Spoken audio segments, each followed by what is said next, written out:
This is the 21.5 Show. You're on 121.5, the emergency frequency. Whether you're a professional pilot or want to be one, you're in the right place. Let's get started. Join professional aviators Dylan and Max as they talk their experience in the airlines, business aviation, and more. Life is good. Industry experts, unique stories, and plenty of fun. This is the 21.5 Show. Here we go. We are back for another episode of the 21.5 Show, the show for professional pilots by professional pilots. This is Dylan, and I am joined by my colleague, co-host, and all-around good guy, brother-in-law, Max. Hi. Hey. What's up? How are you? Okay, we got to get a couple things out in the open here. We were just talking about this. So if you've listened to a couple previous episodes this year, we're splitting things up, right? We are going to do the interview on one episode, and then the next week we're doing kind of our discussion, mailbag, flight advice, kind of all of our regular The segments. smorgasbord. Yeah. The cornucopia interview. Mostly. Or, episode. And so we're trying to figure out what to call that other episode. Because we have the interview episode. Now, what are we going to call this? I don't know. The discussion episode. I don't know. We wanted something that people are going to actually want to tune into. So we'll figure it out. All right, Max, we got called out on Pro Pilot World the other day. Someone made a post about wanting to buy a pilot suitcase. And they're like, I don't know what to do. I'm going to Pro Pilot World because the guys on 21.5 said they were going to do a suitcase review and they still haven't done it. Who knew? Yeah. You know, it's not as easy. You know, these suitcases don't just show up here. Like, believe it or not, it's hard. It's hard. And the thing is, some people are very cooperative about getting us suitcases to test, and other people are not. But then those suitcases definitely need to be tested. So then what we have to, so anyway, we figured it out. We manned up. We had to buy one, just retail. Some people provided ones to test. All will be revealed, but. Yeah. So the good news is our last one is showing up today. It's the Luggage Works Aurora, which is the one everyone asked us to review. That's the lightweight Luggage Works. So we are getting close. Our last one is in. We've already got strong bags. We've got the regular heavy Luggage Works. We've got Briggs & Riley. And I think there was a Travel Pro also.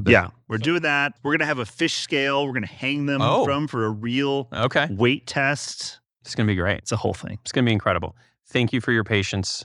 You probably already bought your bag. You don't even care. Yeah, anymore. Sorry. We're working on it. Okay. Next item on the discussion. You hit a big milestone the other day. Well, you've actually done it before, but your co-pilot, I'll say your co-pilot hit a big milestone. You guys did the infamous arrival into St. Martin, Maho Beach.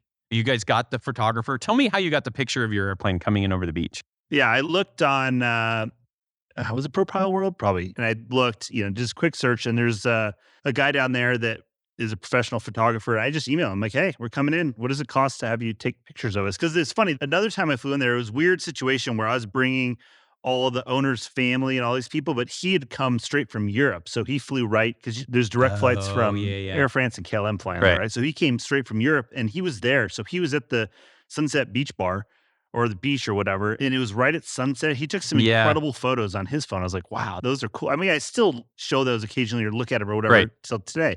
And so I'm like, we need to do this. And with the new plane and all this. So so I emailed the guy and had it all set up. And it was cool because just the way it works with how long the flight is and the time zones. Yeah. You usually get there right about sunset. And the lighting was really cool. So anyway, he took some really cool pictures and showed them to the owner. Everyone was and the other pilot who's very into photography and the gram and the whole thing. It's all about a lot of content. It's good. It's cool. Great. It's $100. Everyone's probably wondering. He said you a bunch of low-res watermarked ones, and you pick like 3 for $100. And he can video it. He can do more, but $100 is about all this one. And then you can frame it, give it to the boss or something. That's what I said to him. I go, I would frame this and give it to you, but I know you will never hang it up anywhere. So I'm just going to text it to you because I know that is the best use of these photos. Did he say, you know me too well? Yeah, he goes, thank you. That was cool, though. So Sunset Beach Bar got destroyed, right? The original one that we know and love from back in the day got destroyed in a hurricane. So what is there now? Very similar to what literally, I'm like, pretty sure this thing got wiped out of here, but I didn't remember much of it. It's the same thing. Big deck, the whole thing. Everyone still's in the beach. Everyone gets their hats blown off and their inner tubes and everything goes into the water. And then they gather all their stuff up and they go do the exact same thing. And we watched people get all their stuff blown back into the ocean. I'm like, how does nobody learn? Did you guys stand behind an airplane when it took Yeah, off we and get stood behind blasted? I did that Delta and just got 75. It was just got pelted by sand. Yeah, it was a dumb idea. That was good. It was more fun to sit at the bar It was and a watch. rite of passage. Of course, you have to. Yeah. Do they still have the like chalkboard where they write the arrival? Yeah, Okay. they still got all that. I'll tell you what, though, it is cool to sit there with a beer in the ocean and watch an A330 land right over your head. Yeah, that was amazing. We actually post that on the socials, your video of that. Yeah. It's pretty cool. They're the best. Did you see this? One of our buddies sent us, I don't know how he did it, but he froze when I flipped the camera on, you can see Christian. Did you see that picture? Did we send that to you? Yeah, I got it. It was hilarious. So It's just like good, Max's dude. camera. He's like filming the airplane, and then as he's turning, when the airplane goes over the head, he catches his copa with this like look on his. It was funny. So I fun. should post that. So good. Post We will. that. That's funny. That's pretty cool. Anything else you need to tell us about St. Martin? So we call and I'm getting the clearance to go to St. Lucia. Okay. And he's like, good. Did you get clearance through VC Bird's airspace? I'm like, what? And I'm like, what did you just say? I've never flown through VC Bird. Have you? I don't know what that is. Yeah, exactly. And I'm like, what? So I'm like, stand by, and I'm like, do the thing where you both look at each other, like, what is he talking about? So I started looking at the chart. I'm like, what is VC Bird? Like, he said airspace. So it's got to be. So I follow the thing and I'm looking on the iPad and I find it. It's VC Bird, like airspace. And I'm like, and I'm looking around and I'm like, is this like military? It doesn't look like any. I go, sometimes, dude, you just got to ask. I'm like, Yeah. can you get us clearance for that? He goes, let's stand by. Let me work. And I'm like, dude, isn't that your job? So yeah, we wait forever. He comes back. Oh, I've obtained your clearance. And then it took 9 years, to back taxi because I don't know what it is around the world. Nobody can build taxiways to the very ends of the expensive, runway everywhere. And there's 900 airplanes. It's a super busy airport, like one of the most busy in the Caribbean. So we literally back taxi down the whole runway. We're about to turn off and then take the taxiway. And he's like, oh, you ready to go now? And I'm like, sure. He goes, hey, continue back taxi, turn around and go. Traffic on 5 Mile Final. We're like, all right. It's just typical, it's silent flexibility. Style. Yeah. Key to air power. You kinda, 100%. sometimes you just got to go with it. You just got to go. That was cool. And then we flew down and Okay. So you didn't get intercepted in the VC Bird airspace. no, it was, we talked to VC Bird. Nothing sounded like a very big deal. So Okay. everything was fine. My aviation story is the exact opposite. I went nowhere, literally. But I will tell you that the ground controller at Scottsdale Airport missed an incredible opportunity for a Top Gun quote. Okay. On the edge of my seat now. Yeah. So we had to go do a quick maintenance flight in our airplane, just a quick zip around the pattern. So my co-pilot and I fire up the airplane and we call and just say, hey, close traffic, just taxi out. And the controller goes, we are unable to accept any aircraft in the traffic pattern right now due to too much traffic coming in. Right now in Scottsdale is Barrett-Jackson, which is a huge car show. So yesterday was like all the big arrivals. So like, what? And we're so flustered by not being able to go in the pattern that then we had to shut down afterwards. And I'm like, I can't believe nobody said negative Ghost Rider, the pattern is full. Like, how did no one like nobody thought about that? That would have been funny. How did Sounds that like not he happen? had more going on. I know. Than, I think he was too busy. And then we didn't think about it. We should have come back on and said that. And no one on the frequency said it either. So I was really disappointed. Like somebody should have gotten that one. So I was at the AME in December, I think, getting my medical, right? Oh, yeah. In the waiting room, after you do all the things and you're waiting for the doc to show up. And he's got these pictures of these aerial photos of the Scottsdale Airport from like back in the day, right? And I literally was thinking about that. I'm showing him Dylan right now. What an opportunity that would have been to put a second runway in this hellhole that now is just completely ridiculous. And there is obviously no room for expansion. Like there's this nothing place there. is getting out of control. And I asked them the other day too. I'm like, hey, can you just get PDC and digital Oh, yeah, ATIS? what's the answer Are we to that? there? And he goes, we've been asking. We're wondering the same thing. So apparently that's another one of those things. I don't know. Correct me if I'm wrong. I would think controllers would be hesitant to do that from like a job protection. Dude, there's plenty of work, I think, at this airport now. It's just that place is getting out of control. It's out of control. Don't come to Scottsdale. Yeah. Please don't stay move away. here. Don't fly here. The pattern We're is good. full. The pattern is full, Ghost Rider. Do not. And don't go to Deer Valley either, okay? Don't ruin that for me, too. Yeah. Unless you want to buy a bunch of 100 low lead At to least keep it the does price have down. one short runway that everybody can't ruin. Speaking of Deer Valley, you want to give a quick recap of our recent flight in the Moose? I'd rather you give the recap because Okay. I think it was funny how it Yeah, just kind of it's sprung kind of funny. things Yeah. on you. So Max, he calls me one day, and I think I was talking about this on the show last time. Like every day is a new adventure for me. I just seem to wake up in the morning, and who knows what's going to happen, and go to the gym. And Max calls. He goes, "Let's go fly the You moose." sound like you're a dog or I know, something. I do. You just don't know I'm what's like going a to golden retriever. I just wake up every day. Oh, what'll happen today? And like an hour later, I'm like playing golf, or I'm flying, or whatever. It's a Who charm of knows? life. Yeah, it's who knows. Dylan, everyone. So, anyways, Max calls. He goes, "Let's go. I'm going to go fly the moose. You want to come?" And I'm like, sure. So I think I'm in my gym clothes. I drive out to the airport, and you had talked the other night about this like feud in Arizona State. You're kind of an Arizona history buff. Yeah. You and your dad are get really into it. So I remember you were telling us at dinner the other night about this feud in the 1800s, about in the state of Arizona, and I was like, okay. So, anyways, we take off, and I'd never really asked any questions about where we were going or what we were doing. And then you're like, "Hey, you want to fly?" And I'm like, "Sure." And then so I'm flying, and then you're like, "Yeah, kind of head over towards Payson," which is maybe 100 miles away. Maybe Yeah, a little less. northeast. Yeah. Or- So yeah, I'm kind of northeast. flying towards Payson. I'm like, what's the plan here? And then you're like, oh, we're going to go to this little airport called Pleasant Valley. It's this little dirt strip that's maintained by the Arizona Pilots Association, and we'll check it out. And I'm like, okay, cool.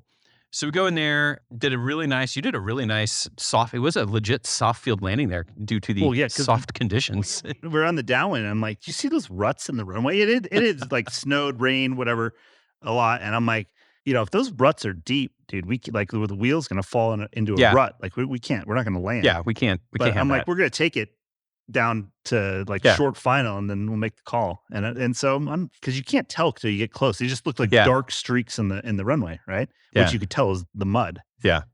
And we got down like super short. Did you think we were going to land or no? It was like 50-50. The problem is I was haven't about 50-50 till I don't have on the Tundra tires and landing on the soft dirt. Like I've never done that before. So it's hard to know like yeah. what's what. I was so concerned that it was going to be too soft to land in. Yeah. I was more concerned that the surface was going to be all jacked up from some Oh, yeah. maniac that Right. decided to drive down Like the wet ruts were deep. dirt runway. Right. Like that's the other question. Who did that? Yeah. I mean, come on. Anyway, so we got down until like right at the very end. I got right on top of it and could see that the Deep enough that it was going to cause a problem. So we landed. So we land, and then we're like shut down, and then we hop out to like push the plane off the runway. And then it's like this super muddy. It was very soft, slippery, muddy. It just wasn't like slippery sinking. mud that just sticks to your shoes. So we push the airplane back. Like, oh, this is cool. And then you just like set off. You're like, all right, let's go. I'm like, where you're like looking at your phone. There's like a road into this little community. It's not even a community, maybe a town, a settlement. And you're like, let's just go direct. And I'm like, what are we doing here? At this point, I'm like actually starting to question, like, what is the plan? Our shoes are covered in mud. I've just got like my tennis shoes on. And you're like, oh, we're going to go look at this grave from this feud in Arizona. I'm like, this is the gravesite of the Navajo sheep herder who was the first death in the Pleasant Valley feud. So you're like, what? I'm like, okay. So we probably ended up walking, I don't know, 3/4 of a mile. Yeah. We did a scale down a pretty steep hill. And then we sort of like walked around on this dirt road for a while. And then we found the historical marker. We all recorded all this actually. And we'll have a story on this here soon to post. You gave a touching little talk in front of the memorial sign. So it's incredible. Real. You never know. So, I mean, people call it like $100 hamburger, but I don't know. What do you call that? But we did actually then go to Payson. Yeah, we did and end up have eating. lunch. $100 omelet. I don't know. I don't know. So, anyways, that's the kind of stuff that aviation really can open some incredible doors. Yeah. So, listen, when there's an interesting airstrip with a historical site you're in. nearby, I'm 100% in. Yeah, I feel like you found the airstrip and found the historical site, and then you're like, well, I need to learn the history. All right. You want to really know? So I've read all about this. This was the largest feud in U.S. history. It actually delayed statehood of Arizona for a year because in Washington, they're like, look at what are these savages doing? They're shooting each other, and it's this whole thing. But I find it really interesting. So I researched it all, and I'm planning a side-by-side trip where you ride up to this town called Young and stay there. And then I was researching to try and find all of these historical parts of this conflict and marking them on my off-road maps. And I marked the Navajo sheep herder. I'm like, that's right by Pleasant Valley. I'm like, I've been there, but I've never been there. I see. So that's why I was like, oh, that's really close. And I wanted to go flying. And like, Okay. It was a good excuse. Okay. That was good. It was fun. Thank you for taking me along. You're welcome. I'm glad you had fun. Yeah, that was really nice. Last thing, JetBlue Spirit merger doesn't look like it's going to go through, at least in its current form. I have read varying things on the internet, from Spirit is closing its doors to they're going to try again. I don't know what's true. I realized that them merging was not a sure thing. Like it Yeah. was subject to approval. It was fairly tenuous. But as soon as it wasn't approved, I'm like, oh, Spirit is very likely to all this stuff about them declaring bankruptcy. That came out of left field for me. I didn't realize that. I thought it was a merger more of like the traditional mergers, not of like, like we to have to compete, merge or we're going to die. Yeah, I type didn't thing. realize that. I don't know. I realized Then they stopped hiring and like things weren't all roses, but I didn't realize it was like, this didn't happen. So now everyone's saying the Spirit hasn't said anything. Yeah. Who knows what's true? Fair, but Let's just say this. There are 3,500 pilots at Spirit. Yeah. Just contemplate that possibility could be if they close their doors. Yeah. Right. And everybody has their hiring goals, at least.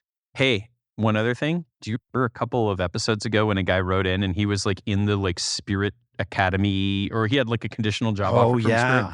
And we got this one right. We're like, don't just keep pressing ahead. Don't think about that CJO from Spirit. So quick pat on the back for Eagle Careers. Whew, that was safe. Whew. Southwest Airlines. You guys actually ratified the contract, right? Yeah. Approved it? Mm-hmm. So it's done. Yeah. It's done. Congratulations. Have you selected your boat color? What are we going to talk about now? That is the question in the cockpit. Oh, yeah, right. Yeah. Dude, one of our Southwest buddies actually is trying to buy a boat. He just texted us. Yeah. And I was just like, oh my gosh. Boats. Remember, we talked to Tim Pope about what to do with your retro check a few episodes ago. Go back and listen to that one if you're a Southwest guy or gal. Congratulations. That's good. They did, Union did a good job. Company stepped up. From the outside, it seemed like the contract got ratified before things got really ugly. Is that accurate? I mean, or a strike authorization vote of like 90. Yeah, I guess you guys did have to go all the way. Is pretty. I mean, that's kind of like, it shouldn't have to get there. I don't know. It always seems like that. Those things are always very complex. And So there was maybe I'm a wrong. lot that had to be done in our situation just because we were operating from a very old set of rules that were very outdated. A lot of things had to be rewritten. So it was good, though. I think everyone stuck it out and ended up being good. I'm glad it's done. You're never going to make everybody happy. Yeah. But it seemed like most people almost everybody's pretty happy about it. That's pretty good. Nothing's perfect, but it's good. I think it'll be good for everyone. It's good for us as the pilots. It's good for the company because it brings a lot of efficiencies and a lot of options when things go awry that they can do to right the ship and things like that. So, okay, good deal. Congratulations. Thank you to our brothers and sisters in Southwest. On to the reviews and comments. I am so excited for one here in a little bit that I want you to read. First one comes in from Monty. And he says, well-rounded aviation show, which is why it's the best. 5 stars, perfect blend of education, for example, runway analysis, cold weather ops, career, 91, 135, 121, and then the review cuts off. That was all he wrote. So Let's get sidetracked. He was busy. Yeah, he's got a lot to do. So thank you for the review. Shoot us an email with your mailing address. We'll shoot you some stickers. You want to do the next one? Excellent aviation-centric podcast. Best piece of advice giving in 2023.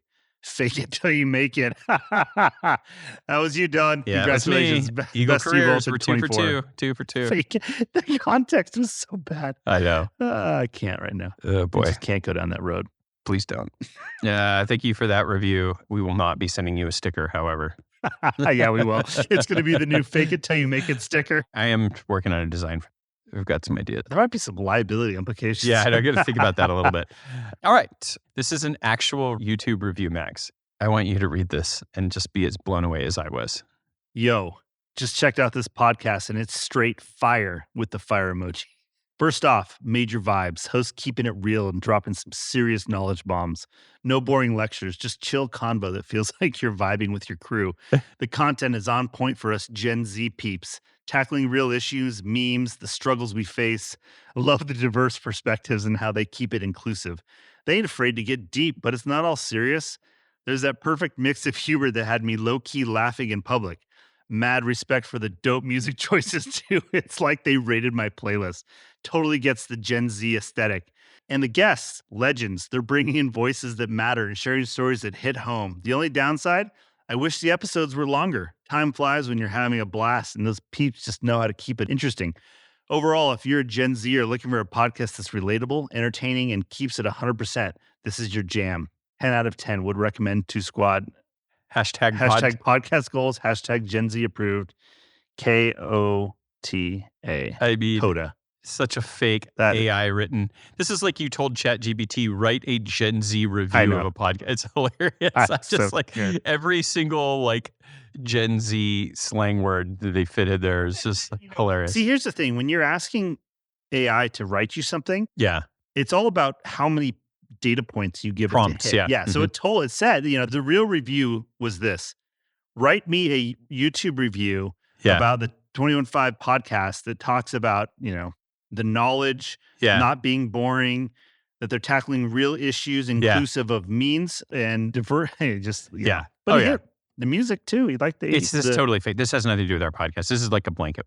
No. Oh, What do you mean? 100%. You think so? Oh, I yeah. don't think so. No, I think there were. 100%. This has Dude, nothing we to do drop with us. knowledge bombs all the time. Well, we do. I'm not saying that it's not describing us. This is And we just do have dope music choices. okay. All right. Well, the AI thinks so. So congratulations. And it's relatable, entertaining, and keeps it 100%.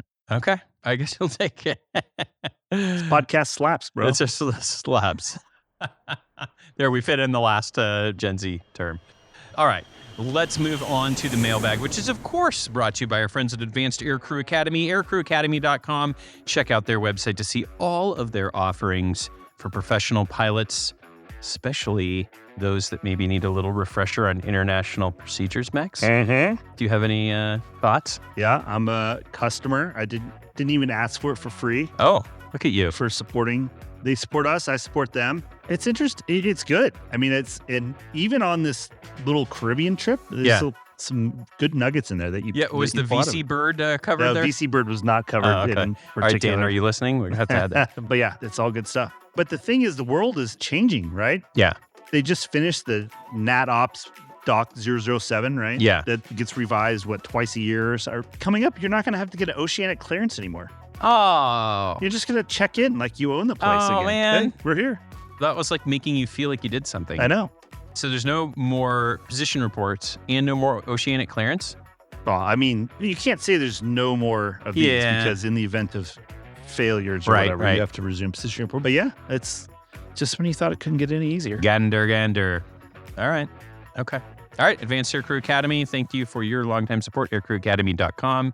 Check out all of their offerings. It is good, dude. Some of the things they put in, they have like ASAP report snippets in there when they're talking about like CPDLC communication. It says like, expect to climb to flight level 380 at 0025 Zulu. Well, the at 0025 Zulu was on the next page and somebody didn't hit next. Oh. And they just kind of disregarded the expect. And so they just started climbing, Like there's things like that, which is cool because that's not necessarily like in the contents of that NAT doc, but that's Right. like a real world, like, hey, this is how you can screw it up. And here's a dude that actually did it. And here's the excerpt from the ASAP report of what happened. Right. And that's one of those things that when you are crossing the Atlantic or something like that, you will not miss that because of that. Yeah. So That's I good. thought things like that are really good. That's what I like about them. It's all realistic. All right. First email. I knew we were going to get an email about this. Hey guys, just did my first listen on episode 112. I'm one of those wacky junior upgrade guys. We'll see how it goes. Great podcast. You got one more subscriber for sure. Just wanted to add that occasionally I've been able to grab points and night credits from work at a 121 airline on hotel stays by placing my Bonvoy credit card on file and buying a cup of coffee or water from the hotel. I'd say it works about 85% of the time at Bonvoy properties. I'll end up with a stay credit and purchase points. Helps me move the needle and close the lifetime status gap. Great work. And you're looking for the next episode, and that's from David. Okay. So I have a question on that. Yeah. I'm not sure that Bonvoy credit card has really any advantage here. I Yeah. think you can put any credit card down, charge your dinner Mhm, to the room. You get the points for the dollar amount you spent, Yeah. and that helps prompt then the night credit. I Because would I agree tried with that. after our last conversation, I put my Bonvoy number on, and I just looked, and I did not get a night credit for that. Right. But you didn't charge anything to the No. room. So is that the key? You were not clear about this. Well, that's because every hotel's different. So as a matter of policy, should I be adding my credit card along with my Bonvoy number and charging my meals to the front desk or to my room? I would say that I've seen a couple other conversations online, and this is not the first person that has said that. So is this your official recommendation? Is the biggest point whore that I know? This is my official recommendation. If your goal is to reach lifetime status, get at least one of the Marriott credit cards, 15 nights, automatic, every year. You can get a business and a personal, so you can get up to 30 for free without doing anything. Not for free. You got to pay $100 for each card. You get a free night though. Blah, blah, blah. I would get that. I would put that card on file, buy a bottle of water every Marriott property. But That's what I would is do. it important to use the Marriott card No, at the Marriott? I personally don't think so. I just think because you get those 15 nights from the credit card, it's worth having the Marriott credit card. And then if you use the Do you Marriott, get more points? Correct. If you use the Marriott? Yes. Okay. All right. That's full That's maximization. your full maximization. But if you're like me who doesn't like having 900 credit cards, I could still use my credit card, hopefully, Probably. occasionally. Okay. All right. I would Let's think. move on. This Yeah, is, enough. I read that. This was my question. I've been waiting to ask this while we're doing this. Okay. Next email. Glad to hear the latest pyramid scheme for more episodes. A famous quote from Niall Standish of Cranky Acres comes to mind. Whatever your rates are, cut it in half and double it. Cheers, Brendan. You ever listen to that show? Cranky Acres? Yeah. So good. That was so How big is your, what was the one? Oh, no, that was from Sal and Richard on Howard Stern. Remember when they would call and ask how large the large pizza is? And they'd be like, oh, it's 15 inches. And then they'd be like, I'd like a large pizza and a 15-inch pizza. Remember? One large and one 15. Remember when they would they'd call the Asian restaurant and they'd be like, okay, I need a chicken chow mein. And they order all this stuff. And then they'd call another Asian restaurant on the other phone and be like, okay, read the order back to me. And then they'd conference them together. So good. That was so. I used to do that at Embry Riddle. Oh, man. I would conference call 2 pizza places, same thing, and do the same. Dude, well, my kids, one of their favorite, when we're driving, especially in the car, if ever get a call and it's just suspected spam, answer it. Yeah. Answer it. And then we always mess with the Spammer. And we see one of my kids will whip out his phone, gets it on the timer, and we'll see how long we can keep it on. That's why my kid, now I know why my kid's been asking me. Your kids do that now? No, he's been asking me, is it a spammer? Can we talk to a spammer? No, I think I did it with them in the car one time, and they were like mortified. But then after, they thought it was really funny. Yeah, that sounds great. Great. Perfect. Next email, Max. This comes from Brandon. Just listened to your podcast for the first time.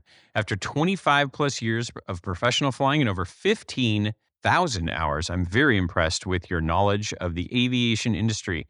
It was a pleasure to hear someone not afraid to tell it like it is. Thanks and keep it up. We're not afraid, Brandon. That's right. We will give it to you straight. He probably has more hours than us combined, I think. Right? I don't know how much. I've got over half that. Do you? I don't think I do. Slacker. I was listening to an older episode from maybe 2021 or 22 about the different types of personalities of captains. Can't remember the exact episode. This episode definitely got me thinking about it. An ExpressJet during the time I was there. I flew with so many different personalities. This was near the end of the 2009 economic crisis, so we had a large mix of furloughed mainline folks, military folks who weren't able to get hired by a major or legacy, requal captains, and displaced captains from our other bases. It was definitely a mixed bag. Most good, some bad, some very bad. But it was noticeable. The absolute worst captains were the arrogant, hurry up and get there types. Ooh, I agree. I was just an FO in reserve, so my opinion on certain things would occasionally get ignored. It was extremely troubling on a few occasions. One in particular, I was flying with a displaced Houston captain on a O'Hare-Nashville turn, which was a last-minute reassignment for me. This dude, the displaced captain, was arrogant from the get-go. I showed up a little late because these other FO had gotten sick during their pairing and called out. I was literally a last-minute thing instead of getting anything prepared to go to Nashville. This dude didn't do shit, so I took care of the majority. It's called being an FO. That's right. To add to the already weird vibe between us, we discovered we were having weight restriction issues, ERJ 145 issues, of course. You can sympathize if you've flown that thing. I was the last flight to Nashville from Chicago, completely full and a shit ton of bags. Fortunately, I was able to figure it out so we don't have to boot anyone off. It was during the prime winter ops in Chicago. Oh. Fast forward to the taxi to the runway, we were taking out behind 777 and got the clearance and caution for wake turbulence. I politely said to this captain that maybe we should wait a bit since we were pretty heavy and had some weight issues prior to our push. Nope, it was the captain's leg, and this dude was literally said, screw it, we're going. We barely made it to 500 feet before the jet hit the wake and severely banked hard left. I could hear the packs gasping and some even screaming. This guy was struggling to get the airplane back, and I seriously thought about taking it from him. It happened very fast, but I was expecting it to happen. That was the first and only time that ever happened to me. Once he got it level and waited a few minutes before going off on him, no way I was going to stay silent about this. I basically told him that I'd never witnessed such unprofessional behavior and complete disregard for myself and the 50 people in the back, plus our flight attendant. We did approach our chief pilot about it, and turned out I was one of multiple FOs that had issues with this guy that somehow compromised safety or complete disregard of any kind for CRM. No matter whatever came of it, and or no idea whatever came of it, and he moved on. Have any of you had similar experiences, and how did you manage it? At what point would you become a snitch? I definitely felt that way when I mentioned to see our chief pilot, Sean. That's like a flashback, dude. Snowstorm in O'Hare and the 145 with weight. You got your solar powered calculator out on one leg and the carbon paper weight and balance form. Trying to figure it out. Got some flow back, dude, and some commuters trying to get home, last flight of the night. Yeah, just trying to do everything way too quick. Doesn't care. So yeah, I've had that situation a lot of times. Now the wake turn.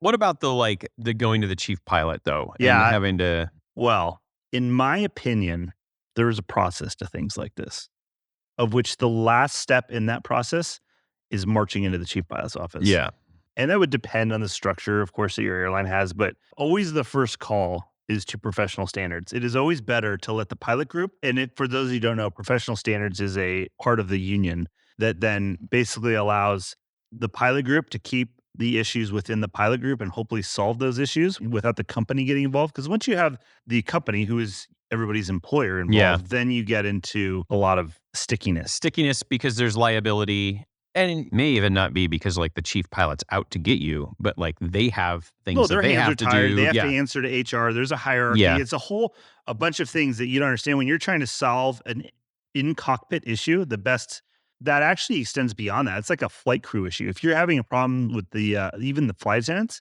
where I work, our professional standards group from the pilot side will deal with the flight attendant professional standards group to then try and keep it in the crew bubble. So that's always the first step. And that's usually for personality conflicts, things like that. But at the end of the day, as a pilot, you are paid to make decisions.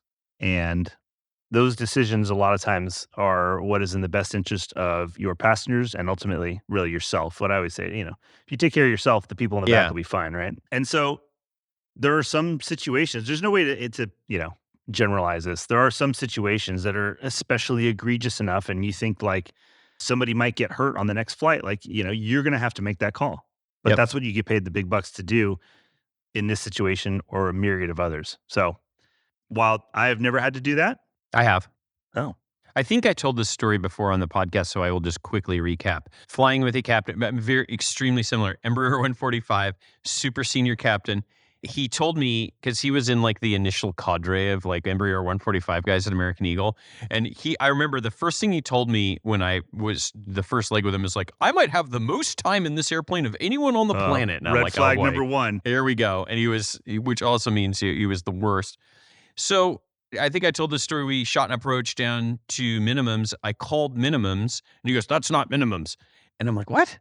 And we continued down, broke out and landed.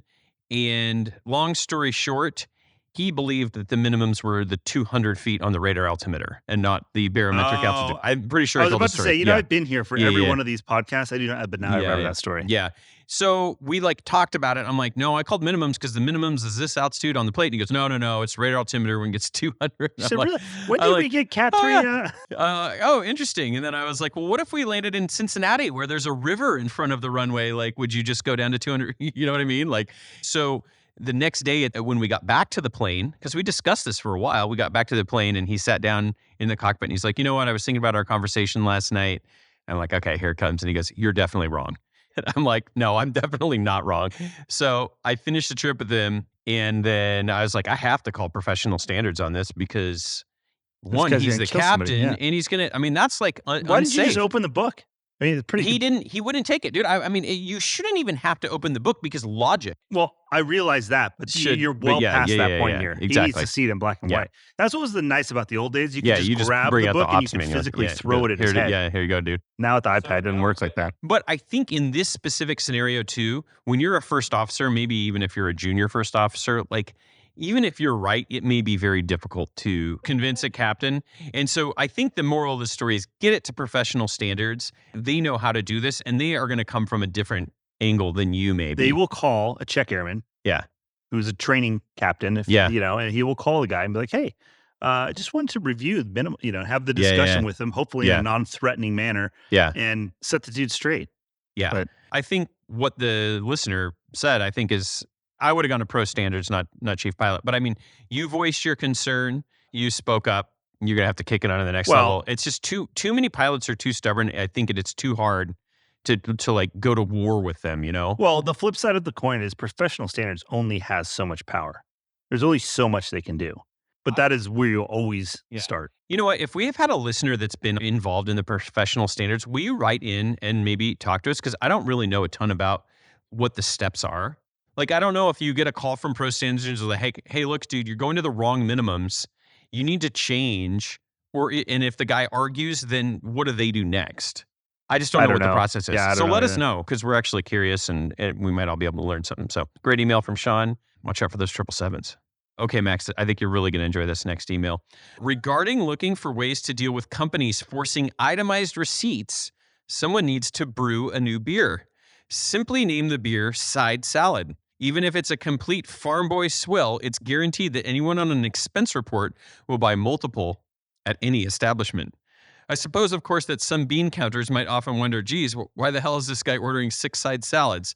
I'd like to say this was my original idea, but a buddy told me about it long ago. I figure the statute of limitations is up when it comes to keeping a secret, and if he hasn't brewed it by now, he probably never will. If he finds out and gets mad at me, I suppose I'll just have to buy him a beer. Keep up the great work, Or guys. side And that's from Dan. Yeah. Or side. What if you order like a chicken Caesar salad and you have 9 sides? I still got I got a little side salad here. I love lettuce. I don't know what. That was like, remember that place in Tempe when we were in college called the Library? Yeah. And we thought it was so clever because our credit card receipt said the library. And so what do you think of that? That's good. That's great. That's funny. Well, I mean, why stop there? You should have a side salad. You should have like a hummus plate. Yeah. Like, I don't know why. I mean, why every single thing, cheesecake, that's you know the what I mean? best. Like everything on there should just be, there should be a bar with just all those things on there, and then it'll be great. Great idea, Dan. That is funny. I hope somebody does it. Okay, that's going to do it for the mailbag, Max. I appreciate all of the listeners who took the time to write into us, info@215podcast.com. If you'd like to join the conversation or respond to any of the listener emails or discussion that we've had so far, thanks to aircrewacademy.com for their sponsorship. On to flight advice, Max. Of course, we like to give the listeners flight advice. It's Harvey Watt, of course, the largest provider of loss of medical insurance for professional pilots around the globe. And they also do life insurance. Max, I've got a policy with them for life insurance. We all have policies with them. Yeah. There's only a couple of exclusions, and none of them have to do with aviation stuff. So if you own your own airplane and you want to fly that around but still have a life insurance policy, Harvey Watt is the place to get it. HarveyWatt.com. On to flight advice. I have great news for you, Max. Please. We got follow-up. Oh, Okay, this is just Love from the follow-up. previous flight advice on the, remember we did some advice for the young Delta captain? yep. Okay, he writes back. Thank you guys for the advice on the episode 112 junior captain upgrade question. I enjoyed hearing your guys' ideas and considerations with the question. For you guys that were curious, I am one of the younger pilots at Delta, being 25, and with my single lifestyle and no kids that I'm aware of, there isn't too many restrictions on the personal life side. I especially like the part where you mentioned the idea of a baby captain with a senior crew, something to think about. I'll mark my calendar to give an update on my final decision when the time comes. I appreciate the follow-up. Thank you. Delta I was Junior thinking Captain. about one more thing here on this. You're at a critical point in your life at 25. If you bid that captain upgrade and you're gone, I'm worried that being a captain at Delta could consume your entire personnel. No. You know what I mean? We've talked about this before. It depends on the kind of pilot you are. It depends on It who you are. depends if you're a pilot, or it Yeah. depends in if being a pilot is your identity. Yeah. First thing I would do is get out of your car, walk around to the back, and look at your license plate. Oh. What does it say? Is there an aviation? If you need like a self-assessment, that's the yeah, that's where you go. Two, Step one. Take a quick browsing through your social media feed. Yeah. What percentage of the posts have to do with airplanes, aviation, or flying? Yeah. Just a little self-check. I'd just Number be worried. 3, put on your sunglasses. Oh, Look no. in the mirror. Are they Ray-Ban aviators? Do you have a mustache? Or those straight side ones that the Yeah, right. military guys wear? Just a couple red flags. You Number gotta, 4, do you insist on being called by your call sign? can be a problem. What's number 5? Being gone every weekend but not caring because nothing else is going on. I don't know. That's what I'm worried about. Yeah, or telling people in a bar Yeah, that right. you are. How quickly you tell people you're a pilot. Yeah, also could be dangerous. So I'm not saying that any of those are you. Would be worried. Be careful. If you fly with one of those people, though, Yeah. when they are in a bar and they tell somebody new that they're a pilot, say, no, he's a pirate. Yeah. He lives in Somalia. He's just in town for a little while. He likes to go after big container ships on the Horn of Africa. Yeah. He has a great collection of AK-47s, small boats. I'm the captain now. He's the captain now. All right. On to this episode's flight advice, Max. Do you want to take a stab at this one? Hey, boys, I just got hired by a corporate operator as an SIC on the Citation 10. I'm currently less than 1,000 hours total time, expecting to get about 700 to 800 hours a year with this operator and wondering if I could go from this operator straight to a legacy, or will I have to get some 121 stink on me first? Allegiant, Sun Country, Frontier, etc. I know I'm a ways off still from achieving my dream of a legacy wide body, but at nearly 50 years old, I don't have much time to hang out and see what happens. Trying to gauge my brain for what's next. Thanks for all you do. Keep it up. Anonymous. Okay, super helpful. They included their age, like we've been saying. Yeah, exactly. Because my answer would be different if it was somebody younger here. Boy, 6 months ago, our answer could have been, go to the ULCC. Exactly. Now, a lot of the ULCCs aren't hiring anymore. The good news is the chair you have right now looks like it's going to accomplish a lot of goals for you. 700 to 800 hours is a great amount of time to be flying every year. That's right about where you want to be there. I think you definitely could go to a major with the experience. The question is, what kind of outside the cockpit experience do you have, and how good is your networking? Well, dude, everybody's cutting the amount of people they are hiring. 24. So I'm not saying when you cut the number of pilots you're hiring in half, that means the experience requirements double, but there is certainly a link there. So when he gets 1,500 hours, like who knows where? That's almost a year away. Right. That's what I'm saying. You're never going to out total time your competition here. Oh, I see what you're saying. Okay. So your move is networking outside of the cockpit experience. Those are going to be your ends. Do you know people at the major that you want to be at? Do you have, if you're 50, you were probably doing something before this. Yeah. What were you doing? Right. To answer his question, though, do you need to get 121 time? No. If you're building the biggest thing a lot of times is the fact that you can build the time faster at 121, but homeboy's flying 700, 800 hours a year. He's grinding. You're grinding. Here's the other thing so. I would say, too. If you're sub 1,000 hours, this is looks like your second career. You may not know about the opportunities available in business aviation, which is what you're in now, and you may have a better quality of life if you stick it out there. Or if you want to fly a wide body, maybe you could just drop the legacy part and go to Atlas or Kalita. If that's really the itch you need to scratch, figure out a way, or an expat or something. As we've talked about this before, if you're 50 and you go to Delta right now, let's say you did get hired, it's going to be rough. It's going to be really tough to move up there. So, but the thing is, at the end of the day, it's a good move. Yes. You're at the right place. Yeah. I wouldn't leave, take 6 weeks off for training, sit reserve, do the whole thing when you're already grinding out 700, 800 hours a year. So if you're trying to accelerate as fast as possible, I would do that. You've got the pedal to the metal pretty much right now. 100%. And then I'm sure if you're flying that much, you'll get some PIC times shortly and as you build your time. And yep. And you're going to be open to corporate opportunities if they pop up too, because you're going to have that experience. So we both think stay in the Citation 10. It's the fastest jet to fly between service centers. It's really incredible. All right, that is going to do it for flight advice. If you need some advice, you can send it in anonymously. Visit our website, 215podcast.com. There is a form, which I just updated, Max.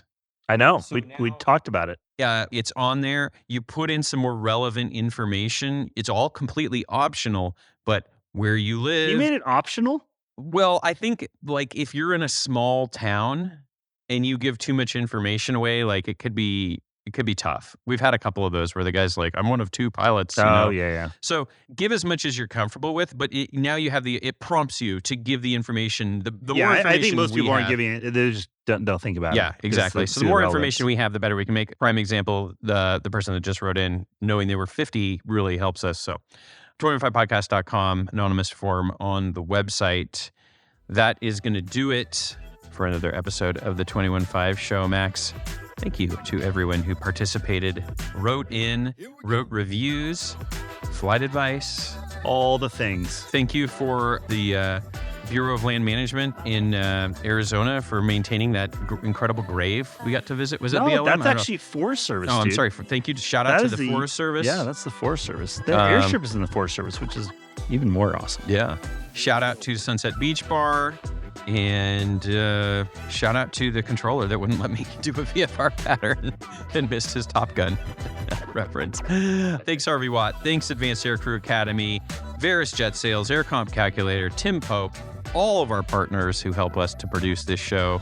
And most of all, you, That's the right. listener. That is right. Until next episode, remember, Flexibility is the key to air power. see you guys. The statements made in this show are our own opinions and do not reflect, nor were they under any direction from any of our employers.